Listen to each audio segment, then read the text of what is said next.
So this next young man is another one of them people that like paved the way for what we're doing. And when I say that, I'm talking about like brick by brick, helping build like from day one around here. His words is his words, man. He's a master with them words. He's a wordsmith. Like he manipulates those words in a way that like, first of all, he's gonna make you listen. Second of all, he's gonna give you a jewel. You know, you're gonna walk away with some knowledge. And then it's gonna be so smooth, you're gonna be like, damn. So without further ado, this is the man. I would say not the legend, but it is Larry the Legend. See, I need to take him with me. Everywhere I go. What's funny is when I show my son the shows from Hendershot, he always say, was your hype man now? I said, yeah, Uncle Ricky always with me. I said, I keep my hype man close by. That's right. So, as I was saying with the arsonist, I came from a background of hip hop. And it took a long time for me to deconstruct my poetry to get it to a point where I felt like I wasn't rapping anymore.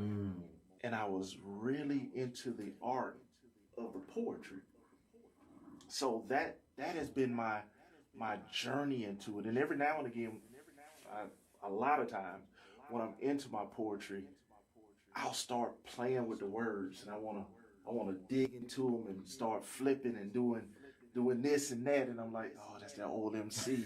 I need you to go down. I need you to go down. I need you to stop. Sit down for a minute. Sit down for a minute. I'm trying to do another point. But every now and again, I let the two merge. Cause Magic, you said something beautiful. You said that you feel like you have different personalities and they're missing out. I know I have mine, and they're all there to protect this little boy that lost his dad when he was 6.5 years old, and it's three of them. You know, it's the legend. It's Lawrence. Lawrence comes out when I have my professional dealings. He's the one you're gonna meet when you come to the post office, and you know that's when you're gonna catch me on my Zooms. You have Lawrence, and then you have Legend who comes out and does all of this outside, and then there's you know. I don't let this other guy out too often because he caused a lot of trouble. So, but they all protect Larry, and that's what I love. That's what I love. So, this first piece is a letter to my younger self.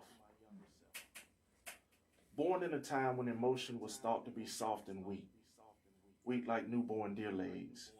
So your words and feelings you hid inside your heart, like secret crushes on head cheerleaders. Scared of letting them see that at night you cried in the darkness of your room. Tears flowing freely from your eyes like waterfalls from mountaintops, crashing softly on pillowcases, staining cheeks and chins like blood drops on white rugs. You never really liked to smile, too afraid that if your lips pierced and your teeth shone, that timid boy inside you would somehow escape. Exposing your fears and dreams to the world like diaries being read by nosy parents. You were the only person I knew who could be in a room full of people and still be all alone. Faded in the foreground of a scene like a picture in the hallway. There, but not really there. Tolerated, like black members at a country club. Needed, but not really wanted. Surrounded by those who were cooler than icebergs. Slim chance for your light to shine. Scene cast like dice in a fixed game of craps. Snake eyes. You lose. But isn't that what was supposed to happen anyway? You believe that your star was destined to collapse, like black holes in Milky Ways. Light never to reach the eyes of those who looked through you. Thought that everything that you were was wrong, like hands on a broken clock. You were fixed, frozen in a stance and forced to watch time pass you by. Shoved in corners like memories of past failures. Thoughts that are only brought up by people who want to shame you. Remind you that your heart breaks too easily, and that you love too freely, and that the glasses that cover your eyes are only there to hide your imperfections. Lessons from life that seem too heavy for a fatherless child. Role model on TV every Thursday night at 8. Cliff Huxtable showed you what a father and a husband look like broken hearts after tragedy. It's amazing that you survived it all. When I think back to when I was you, I want to scream at the top of my lungs to smile. Fret not over those whose touch was cold. Be not afraid to cry in the sunshine and smile in the rain.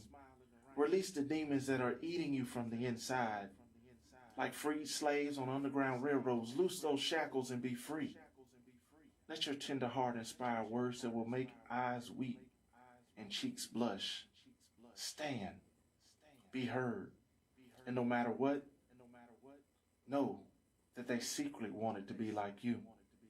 And when you leave this box of broken Crayola crayons, your tip will be damaged, your paper torn, and your color won't be as bright.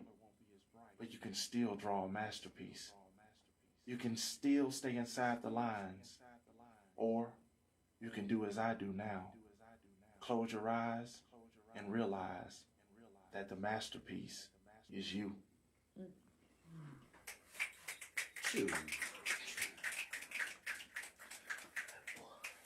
So, when I was dealing with my anxiety, there was a day that I just had a full-fledged panic attack. Thank you for coming. So, I was working in Douglasville, living in Conyers. So that's about an hour ride.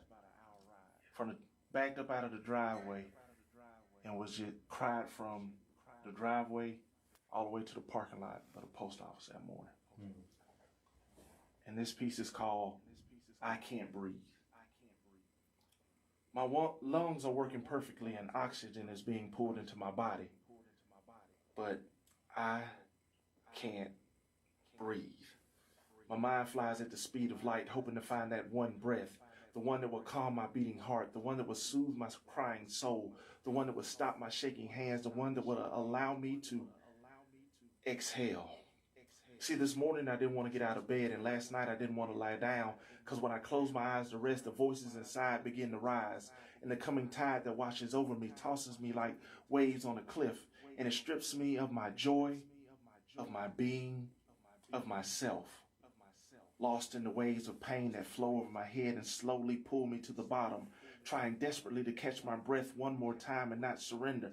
But each breath comes harder than the last, and each wave comes stronger than before, and my eyes look to the shore and I see the beach is crowded with family and friends, so perhaps this time won't lead to my end, but no one seems to notice. They just tell me to just shut up and be brave, and that real man don't cry, and that it's all in my head, and that if I only trust and believe in God, that I would be all right, and that after the night comes the dawn, or they sing my favorite hymn by REM, that everybody hurts, and what makes me worth the effort to come and save? Just shut up and be brave and deal with it. But I can't breathe. So I close my eyes and try to catch my breath, because I know it's only a test that I have failed before. So to the Most High I implore, please God, no more. Like the scarecrow in the Wiz, I can't win. So God, if this is a sin that I let this life end, then please forgive me, for I can't see how this can turn out. It's a 15th round in a 12-round bout. The ref is giving me a standing 8 count. And I know all things work to the good of those who love the Lord, but my heart is broken. And I'm too soft-spoken to cry. Perhaps it's best that I don't try. Stop asking why. Let what will be, be. For you see, I can't breathe.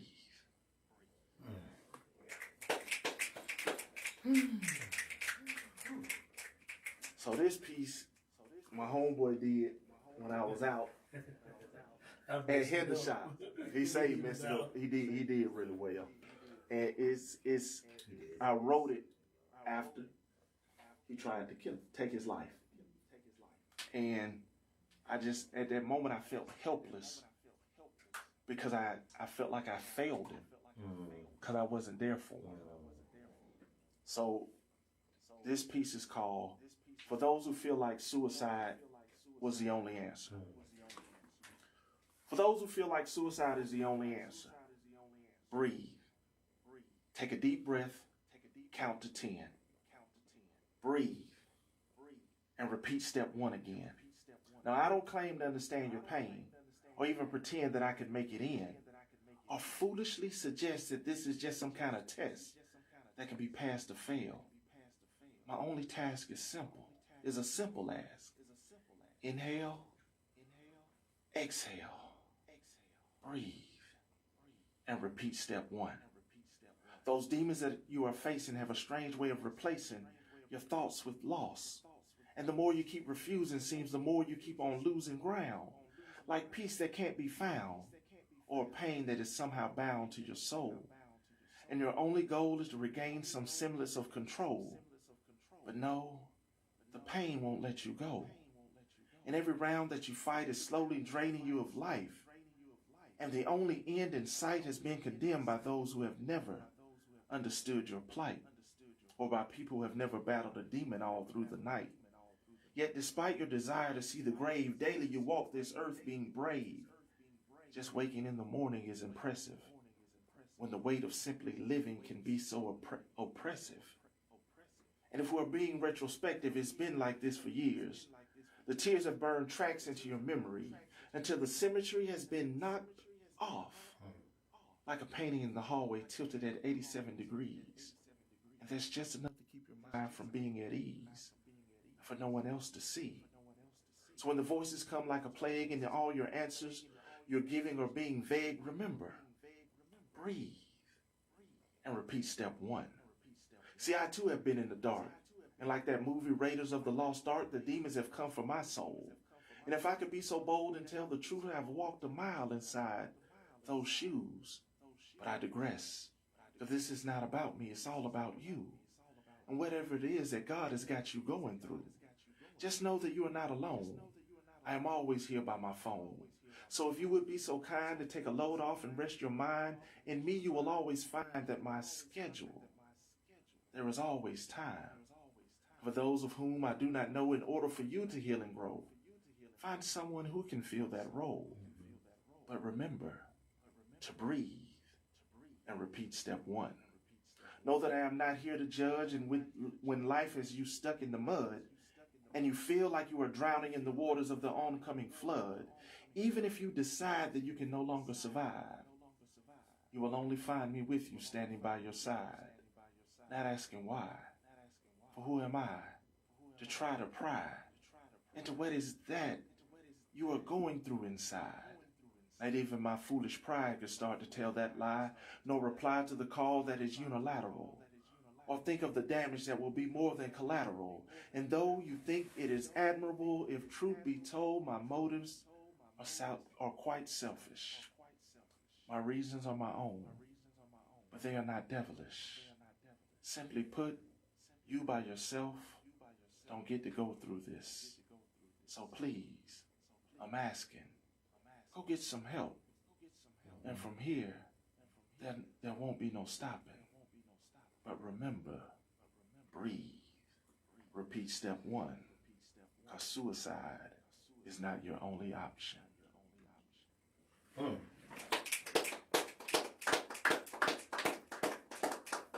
So, hey, bro, I just hate I was late with the piece.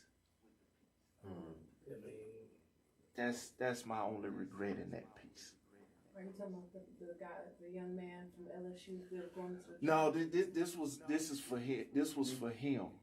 Me? For King. King tried to take his life. September the 30th, Yeah. 2021, I tried to commit suicide. Yeah. But And the thing is, there was no way for you to know. yeah, and I know that, but I struggle with it. I still struggle with it. Cause we so close. Yes. And, it's plenty days that unbeknownst to you, you talked me off the ledge. You know what I'm saying? And I just wanted to make sure, I wanted to be able to talk you off the ledge, and I couldn't that time. I couldn't that time. So, and I'm gonna do two pieces. This piece is dedicated to Hendershots All right now. and the family. All right now. Yes, sir. It's called The Anonymous Nobody. Mm. The journey of a million miles often begins with just one step. And often the hardest step to take is the first. Many are cursed with stage fright. And despite how they have rehearsed, their movements are often stiff like bodies in a hearse. No need to reverse course. Sending up messages like codes made of Morris. Petrified like a forest. Can't see the limbs for the trees. And you best believe that your goals can't be achieved. You have been deceived, kind of like what the serpent did to Eve. Lies that were perceived as the truth have stained us to our core and root, covered in soot and grime, unable to speak like mimes, just a mean game of charades. And the charade has thrown shade over the light, casting shadows of doubt. Not knowing which way is out, still chasing clout at your age? It's true that the world is a stage beckoning you to engage, but your engagement has led to entanglements, as if your name was Jada Pinkett Smith. And the rift that has formed is cause for alarm. Got you on the receiving end of a swarm of killer bees, like backwards, beaten, broken, bamboozled, betrayed. Mistakes laid bare for all to see. Instincts to flee, but your 2 feet are frozen in place, like stalagmites in a barren tundra. While the thunder roars in the distance, just enough for your resistance to start to give. How much longer do you plan to live? Or is death a welcome change? To some it may seem strange, but I too have felt that pain. Plain it was to me that if my burden is to be relieved, that peace I would have to seek. Bleak I was when I first stumbled into this spot, a quaint little coffee shop named Hendershots, where teachers, free thinkers, and poets often meet. On the 4th day of the week and the 2nd turning of the month, where we organize our confusions as if we were Pharaoh Monch. A place where ideas are birthed and words cut like blades, all to the funky sounds of the trio of the shaky leg. Even an occasional cheesecake is displayed for one to partake. It is in this way progression is being made. Demons are being slayed, and new roads are being paved. So come what may, for our burdens are not ours alone to bear. In this place, no matter your race, the hurt, pain, and sorrow we will gladly share. Some think it unfair, or even cavalier, how brokenness has learned to become wholeness right here. And I declare that if you do happen to run into self, or even Montu, and for whatever reason one of them may casually ask you, who or what brings you to this providence, with no thought of consequence, simply reply, it was an ordinary guy, a nobody who wished to remain anonymous.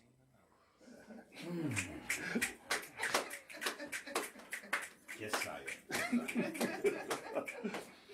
So this last piece is actually gonna be my feature piece on my 3rd book. My 2nd book should be out June. Okay.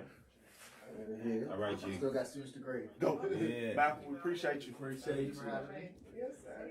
So the 3rd book is gonna be called Confessions to My Therapist. And this one, we're gonna close it out with Truth Be Told. While on a video call with my therapist, trying to make sense of an extraordinarily exasperating week, I was attempting to explain the details of how I found myself on this particular path. She was patiently dissecting my excuses while not letting me justify my regression, slowly, methodically, invalidating my reasoning, while simultaneously admonishing me for relinquishing my boundaries. Still, I was hoping for reassurance that somehow, despite it all, progress was still being made, even in the midst of my recent backsliding. Even though, lately, I felt more akin to a man who was hanging by the end of his rope. whose grip was loosening as he was starting to slide, feeling as if his hands were covered in oil and there was no one that cared to save him. Instead of giving me the reassurance that I so desperately desired, my therapist tilted her head, looked directly into my eyes, and asked, "Larry, tell me something. Who are you?" And my expression must have conveyed my confusion, because her gaze softened. While she wet her lips, she began to clarify her question. "I want you to tell me who you are." Who is Larry?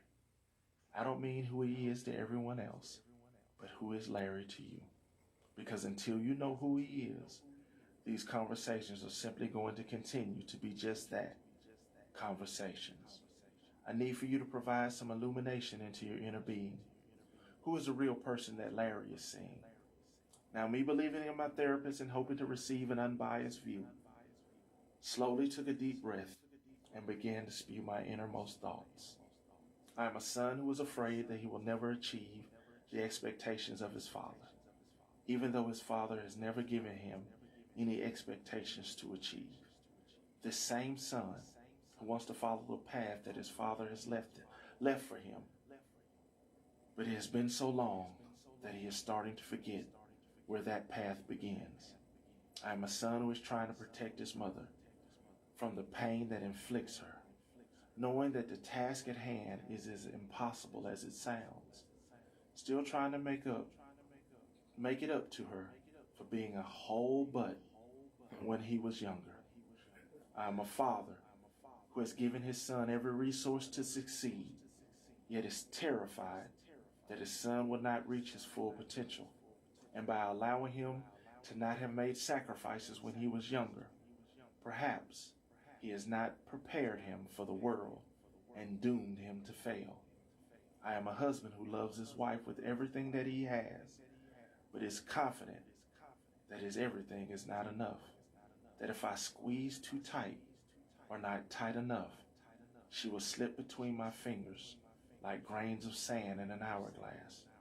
I am a friend who feels that he is orbiting on the edge of his own inner circle, slowly drifting through space like shards of a shattered moon, kept at arm's length, just close enough to be accepted, but far enough to be ignored, wishing that he would reach out more to those that he loves, but afraid of the pain that it will cause if he truly allows them in, or if they are taken from his life.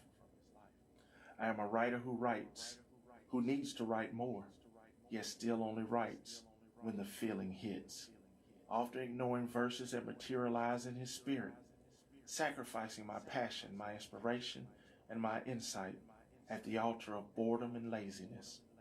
I am a poet who feels every emotion on the spectrum, every high, every low, and all those in between. And though my highs have reached the gates of heaven, conversely, my lows have touched the depths of hell, fluctuating between joy and sorrow, riding the waves of empathy as if I was learning to surf during a hurricane, fighting the undertow of depression while embracing the rise of hope.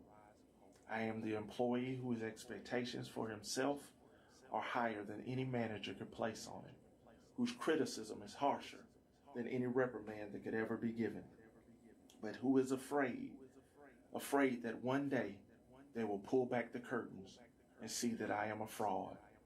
I am the thinker who overthinks, the lover who does not love himself, the one who forgives the transgressions of others, but has forgotten how to forgive his own.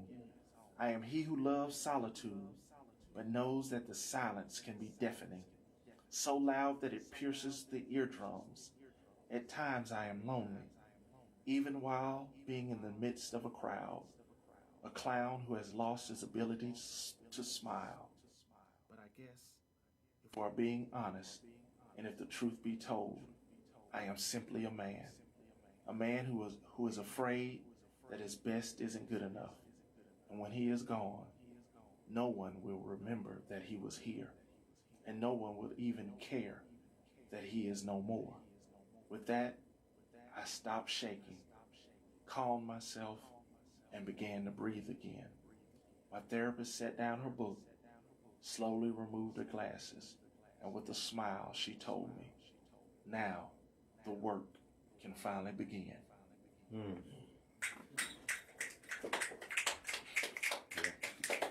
That gets me every time.